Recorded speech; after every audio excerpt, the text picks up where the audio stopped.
Okay, we go. My name is Giovanni Sturgis. I am the program director at the Salvation Army Boys and Girls Club in Decatur, Georgia, right across the street from Peachcrest Elementary.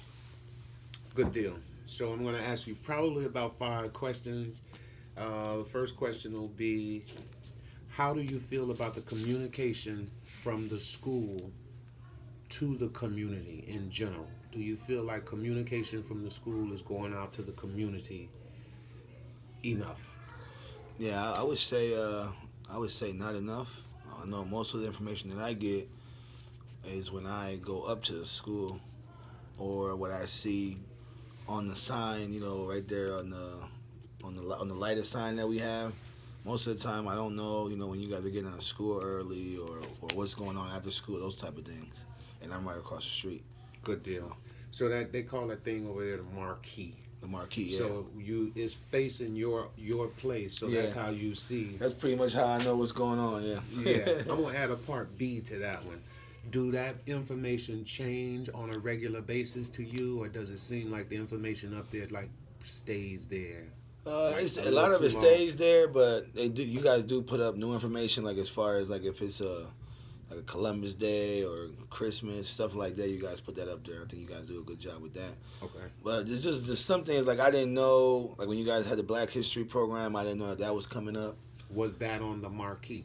I don't You know. didn't? I don't remember. Okay. And it might have been on there. They might have put it the day of or something like that. Okay. So not sufficient notice ahead of time. Yeah. And it probably can be changed more regularly. Mm-hmm. Got it. Got it. All right. Question number 2. How can I ask questions? Or Yeah. Go on. How's the parent involvement at the school? I'm just curious because just for me being on the outside looking in. Yeah. The parent involvement is low. Okay. Uh,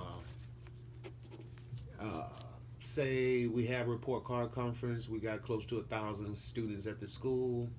We get maybe 100, maybe Wow. 100. And if we have PTO, when we're trying to get the parents to buy in, I mean, the last one I was at, which was the first one, we had probably 4 Wow. out of 1,000. Wow. So we're doing good now. Yeah, Here, I'm saying here, I'm doing good here. because you get a lot of parent involvement. Yeah, I mean we started a parent group, and I got a parent group. It's about 24 parents. So we average about 130, 140 kids. So your percentage is better than mine. Yeah, that's what I'm looking at. Yeah. I was looking at the percent, but ours, we do stuff a little later too. So, Okay. and I kind of like I always have my parent meetings at 5:30, when it's pretty much the prime time pickup prime time. So I kind of Okay. hold them hostage when they get here. Ah, okay. And that's pretty good because they got to come pick them up. Yeah. That's a good idea. Yeah. That's a good idea. So the next route I'll go is if you felt like we can improve it, what would you want to see improved in the way of communication? I would say mailing list. Maybe maybe do some mailings. Okay. Um, you guys do robocalls? Yeah, we do robocalls. And usually the robocalls are for, when they have rainy days. Okay. Not rainy days. You remember when Out of school, snow days and stuff sorry like parents, that. they won't come. And Yeah, then I would use that for just more often.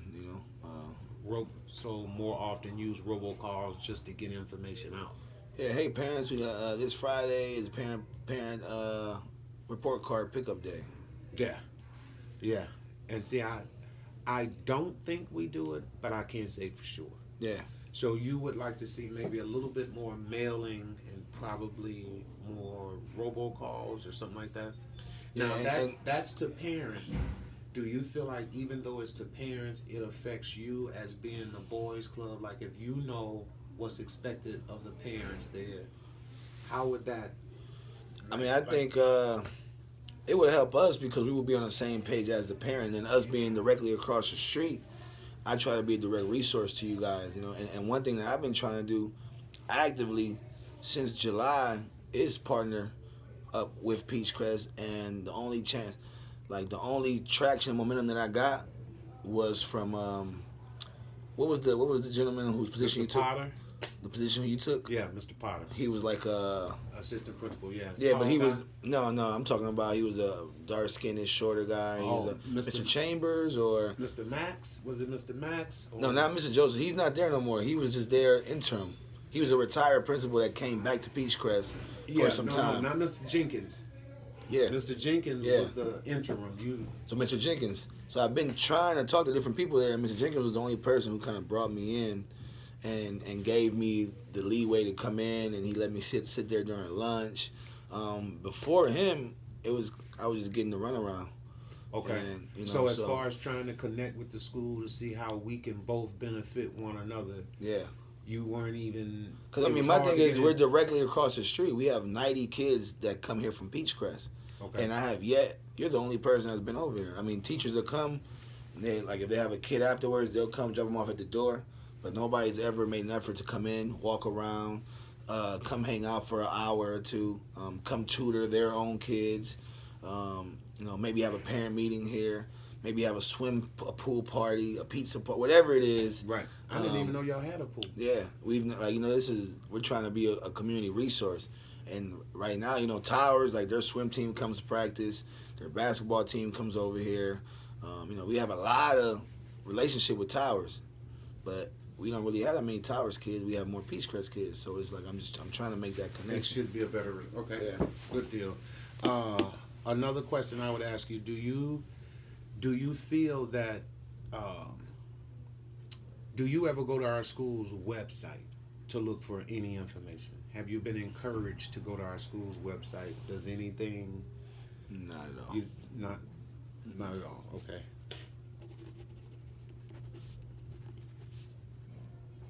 This is really good because you're giving me an insight that I never had before. Another question that I'll ask is, in the way of communication, what you have said to me is that we can inform you a little bit better, like the marquee, or if you do robocalls out to the parents and the parents know, then we hit the parents and we'll know, and maybe we could be a better asset. But do you think that you threw me off a little bit. I was about to ask you about, do you think that y'all input to the school is valued? It seemed like you answered it already because you said that, look, I couldn't even really get in the door. Yeah, so. I don't want to say that it's not valued because I think in the grant, I think you guys know the value of community partners. Being valued and then being utilized, two different things. So I think you guys see the value in us.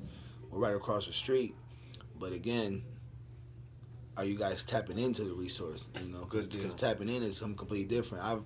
I've asked 5 different people there about the Young Men of Knowledge program for me to come in and help with that. Mm-hmm. I never heard anything back. I've asked several teachers. Miss White. I'll give her that. I do Miss White. I think she's like 4th or 5th grade. She came in and she actually did a Saturday milestone tutoring here. Okay. So she did take initiative and did that on her own. Good deal. And she was by herself. Mm-hmm. So I think you guys know the value. It's just it's about being utilized. Okay. So we're just not tapping into it. That's just my opinion. So Got it. One last question. I noticed that you come into the school as a part of. Is it what is that community? I forgot what it's called. I saw you in the school one day. the community council. Community council. Uh-huh. Do you feel like how much is that informing you, and how much do you feel like that council is actually working? I get informed some stuff, but every time I leave the meeting, and this is just me being honest with you. Yeah, that's what. When I leave the meeting, I leave the same way every time. Pretty much not mad, but a little frustrated, because it just seems like we come in there, talk about these numbers, we talk about this and that, and then that's it. Like I'm an action person. I like to work. I like to make things happen. So I don't know how much people want to really be involved. I understand I don't know, this is more than a job to me, so it's not, at the end of the day, I do my Like, I mean, it's 6:20. I probably won't leave here till about 9. I got here at 9 this morning, so you know, I'm not expecting other people to be in it like I'm in it. But I mean, if we're gonna have a community council, like, let's really get some things going. Let's really get something going. Right. Instead of coming there, Have a meeting, and then you're told that this is happening. You're told it's like you're more being informed of what's going on in the school, instead of, hey, what would y'all like to see different, or what would y'all, or how can we once again, how can you guys utilize us? Because we're here, we're coming. So evidently we care and we want to do something better. Got it. You know, we want to help. Got it. So what can we do? And I'll end this interview with saying that one way that I would like to utilize your organization as an asset is to promote some event here. And see, a lot of the kids come here. If I can promote an event at the end of milestone testing. Milestone testing is April the 10th. So if I can promote some kind of event that says, if you are here every day during testing, you know, the teachers can vouch that you put in your best effort to try and get something done, then you are invited to our field day. Our field at day the Boys and Girls gala, Club. At the Boys and During Girls Club. the school day. Quite probably during the school day. You know what I mean? Because you want to make it to where it's inviting. Yeah, it's something tempting. exciting for them. Right. And we're only looking at 3rd, 4th, and 5th grade. Yeah. So that's approximately 400 kids, 430, 440 kids, something like that. So if we need to break it up, if we need to do something, just let me know. Yeah. But I just feel like this is the start of a better two-way communication, meaning I'm going to reach out to you, let you know what's happening, and then you let me know what's happening from the standpoint of the kids coming here to school, and hopefully the information we give each other can spruce up each other's I'm excited. organization. I'm excited. Yep. Well, Coach Gio, thanks a lot, sir.